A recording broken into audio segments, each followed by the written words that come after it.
তাহলে এই হাদিসের মাধ্যমে এই কথা প্রমাণিত হচ্ছে যে রাসূলুল্লাহ সাল্লাল্লাহু আলাইহি ওয়াসাল্লাম আমাদের জন্য দিনকে যেভাবে শিখিয়ে গেছেন আমাদেরকে সেইভাবে করতে হবে।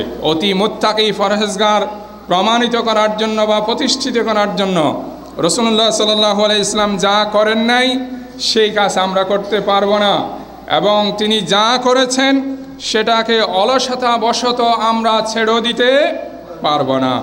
রসুল থেকে আমরা যদি এক ডাং বলে এক বিঘা যদি আমরা বেশি করি, এটা কি ইসলাম হবে? কথা বলেন। রসুল সাল্লাল্লাহু আলাইহি ওয়াসাল্লাম যেইভাবে আমাদেরকে শিখিয়ে গেছেন তার চেয়ে যদি এক বিঘা, গ্রামের ভাষায় ডাং বলে, এক ডাং যদি বাড়িয়ে যদি বলি, সেটা কি ইসলাম হবে? না, সেটা কি হবে? বাড়াবাড়ি হবে। সেটা কি হবে? বাড়াবাড়ি হবে। তিনি যেইভাবে করেছেন ঠিক সেইভাবে আমাদেরকে করতে হবে। সেইভাবে যদি আমরা করতে পারি সেটার নামই হবে ইসলাম। আর বাড়াবাড়ি করলে সেটার নাম হবে বিদআত। বাড়াবাড়ি করলে সেটার নাম কি হবে? আর তার চেয়ে যদি বেশি আমল করতে গিয়ে, কাজ করতে গিয়ে যদি আমরা নিজেদেরকে বুজুর্গি প্রমাণ করার জন্য চেষ্টা করি, তাহলে সেটা কখনো কি হবে না? ইসলাম হবে না। সেটা আমাদের বানানো ইসলাম হবে, সেটা মদিনার ইসলাম হবে না, সেটা রসুলের ইসলাম হবে না, সেটা আল্লাহর দেওয়া যেই ধর্ম দ্বীনুল ইসলাম সেই ধর্ম হবে না। তাহলে আমরা কি পেলাম? আমরা যদি আল্লাহর ভালোবাসা পেতে চাই, প্রথম শর্ত হলো আমাদের কি করতে হবে?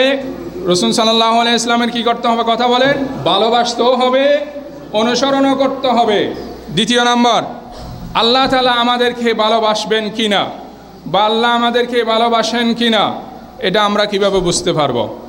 এটা বোঝার জন্য দুইটা ক্যাটাগরির কথা বলবো।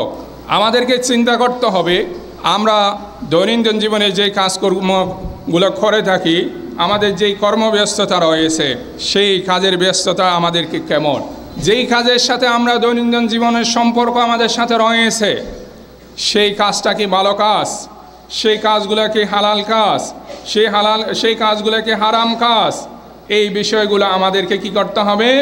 বিবেচনা করতে হবে।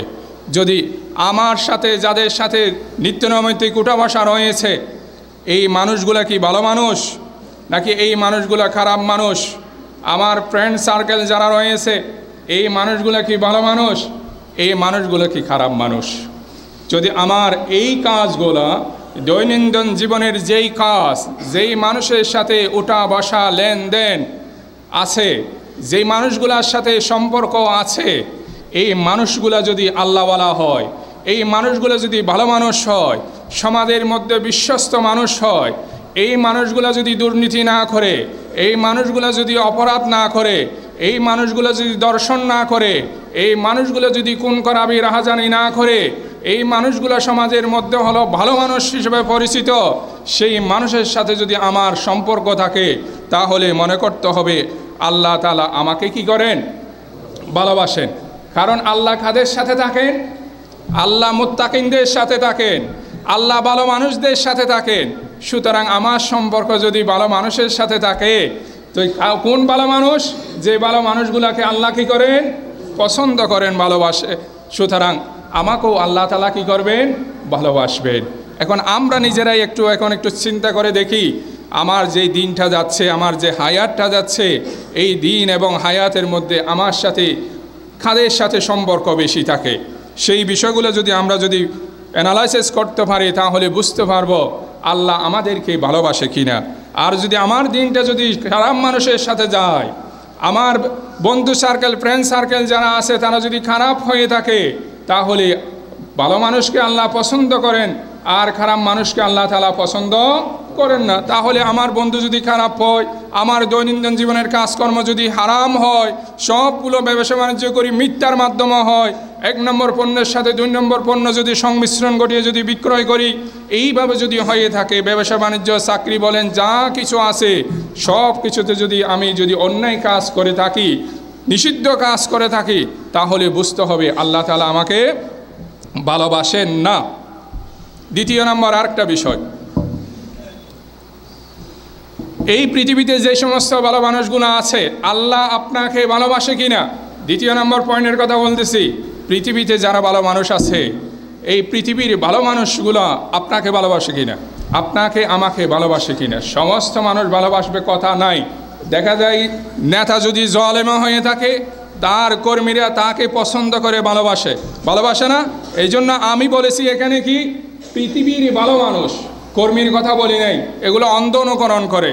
তার নেতা যতই অন্যায় করুক, নেতা ভালো সবসময়, নেতা জিন্দাবাদ, ফুলের মতো পবিত্র, বলে না? এই জন্য বলছিলাম কি পৃথিবীর ভালো মানুষগুলা যদি আপনাকে যদি পছন্দ করে, ভালোবাসে, তাহলে মনে করতে হবে আপনিও আল্লাহর দরবারে একজন ভালো মানুষ। সুবহানাল্লাহ। তাহলে কয়টা কথা বললাম? দ্বিতীয় নম্বর পয়েন্ট হলো আল্লাহ আমাকে ভালোবাসে কিনা, সেই বিষয়টা জানার জন্য আমাদেরকে কয়টা বিষয় জানতে হবে? দুইটা বিষয় জানতে হবে। একটা হলো আমার উঠা বসা চলাফেরা, আমার দৈনন্দিন জীবনের যেই কার্যাবলী রয়েছে, কাজকর্ম রয়েছে, এই কাজকর্ম আমি যদি ইসলামের অনুশাসন অনুযায়ী করি, আল্লাহ এবং রাসূল সাল্লাল্লাহু আলাইহি ইসলাম যেইভাবে বলেছেন সেইভাবে যদি আমার দ্বারা করা সম্ভব হয়, তাহলে মনে করতে হবে আল্লাহ আমাকে পছন্দ করেন, ভালোবাসেন। দ্বিতীয়ত হলো আমি সমাজের মানুষ হিসাবে, সমাজের সমস্ত মানুষ কোনো খারাপ নয়, সমাজের মধ্যে কিছু ভালো মানুষ আছে, সেই ভালো মানুষ যদি আমার ব্যাপারে ভালো ধারণা রাখে, সেই মানুষগুলো যদি স্বীকৃতি দেয় ওই মানুষটা অনেক ভালো মানুষ, সেই মানুষের সাথে ধোঁকাবাজি করে না, সেই মানুষকে সাথে প্রতারণা করে না, সে 5 ওয়াক্ত নামাজ কালাম পড়ে, সেই হকের উপর সত্যের উপর থাকার জন্য চেষ্টা করে, ইসলাম মোটামুটি পালন করার জন্য চেষ্টা করে, এইভাবে যদি সমাজের ভালো মানুষের মুখ দিয়ে এই কথাগুলো যখন বের হবে, মনে করতে হবে আল্লাহ তাআলা আপনাকে ভালোবাসেন। তাহলে কয়টা বিষয় পেলাম টোটাল আমরা? এখন মূল আলোচনার পূর্বে আল্লাহ যাদেরকে ভালোবাসেন, এই আলোচনা শুরু করার পূর্বে আমরা